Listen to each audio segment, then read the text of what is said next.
The global luxury markets boomed over the last 2 decades. Nobody seemed safe from the glitz and influence of runway trends. Well, most of them. Shoppers helped the sector almost triple in value during this time. But recently, things haven't been looking so rosy. Take this site in Beijing. It was supposed to be the city's hottest new destination for European high fashion. Instead, it's symbolic of an unfashionable new trend. What we're experiencing is something that China has never experienced. It's impossible to keep growing. According to the analysts who we interview, a lot of them believe that this is the end of the China luxury boom.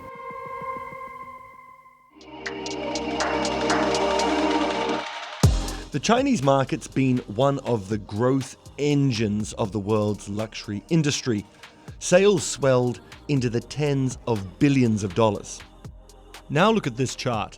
This is North America and this is Western Europe, each smaller than Asia's slice of the 2023 global revenue pie. Like so many business trends though, the pandemic heavily influenced this, and here's why. In 2019, about 2/3 of all luxury goods bought by Chinese shoppers were picked up outside of China itself, through travel to hotspots like London and Paris. But when COVID-19 closed the borders, a lot of that shifted inside China. That's why this happened. Luxury spending in the country surged from 2020 through 2023, exposing the luxury industry even more to the Chinese economy, which is now looking shaky. And that brings us to the present day. We saw a slowdown and a contraction in the global luxury market. About 50 million people either opted out or were forced out of the luxury market over the past 2 years. European luxury brands including LVMH, Kering, which owns Gucci, as well as Moncler and Burberry, shared hundreds of billions of dollars in market value in 2024.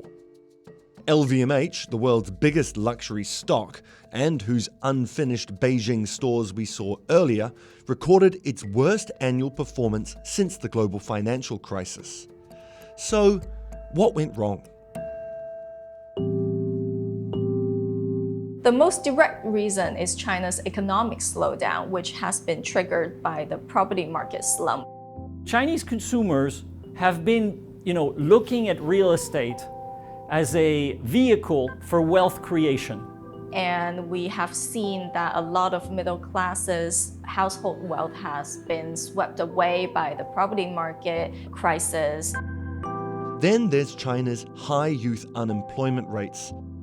Aspirational young professionals have been key sources of growth for luxury brands, with more than half of China's wealthiest shoppers in recent years born after 1990. Their rising rate of unemployment, represented by this white line, is much higher than the national unemployment rate shown by the gold line, posing another major obstacle.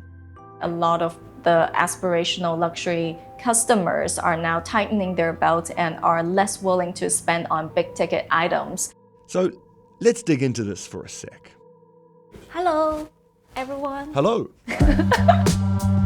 10 years ago, while working at JP Morgan, 35-year-old Zhuling Chen began building an influential following on Chinese social media, 大家好，我是猪猪。 blogging about fashion and lifestyle.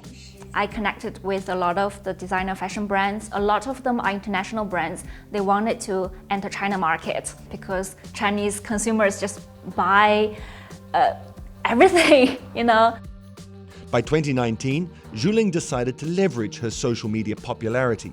She quit her job to start her own business. Most of the time I spent, I was doing e-commerce operations and live stream sales activities. E-commerce sector was growing really fast in China. There's so many bloggers promoting products. So I do feel people started to get tired of purchasing products and realized that we just bought too much and it didn't really make us happier. What she saw was a trend amongst young Chinese away from wanting to own things and towards experiencing things. My readers, they wrote me messages saying that they pay more attention on mental health now, and they're trying to explore themselves versus just be an elite, have fancy jobs, and be a successful person. And then I shifted the business model into hosting wellness-related workshops, events, and retreats. Many companies have benefited from young Chinese consumers choosing experience over extravagance. They're more here for maybe taking photos and not necessarily translating completely into luxury purchase. For instance, athleisure giants Lululemon and Arc'teryx, their annual sales on China's Tmall e-commerce platform have soared in 2024. And then there are so-called dupes, which are basically high-quality knockoffs, which thrive on e-commerce platforms. A lot of consumers are moving into buying these dupe products because they think, okay, it looks the same, and they probably don't want the logos anyway because they want to be more low profile, and they can buy it at much cheaper prices. So, this trend is taking off in China massively. Unless you see the price tag, playing spot the difference is hard. Original, dupe, original, dupe, original. You get the idea. But there's something else, though. President Xi Jinping really has this idea about, common prosperity, which means he wants, people to be relatively equal in terms of wealth and, social status. And this has really deterred a lot of wealthy people in China to flaunt their wealth. And that's affected their appetite for luxury products. So, brands are shifting direction, targeting their most spendy customers. A lot of luxury brands are now shifting their focus to focusing more on their VIP clients, who are the richest group of people who can still spend. For example, they are opening exhibitions, and they are hosting fashion shows, and they're even hosting concerts just to attract the younger Chinese consumers. So, the party might be over, at least for now, with China's era of extraordinary growth ending, and those unfinished flagship stores monuments to this new normal. Sales in the world's number 2 economy will most likely remain depressed in 2025.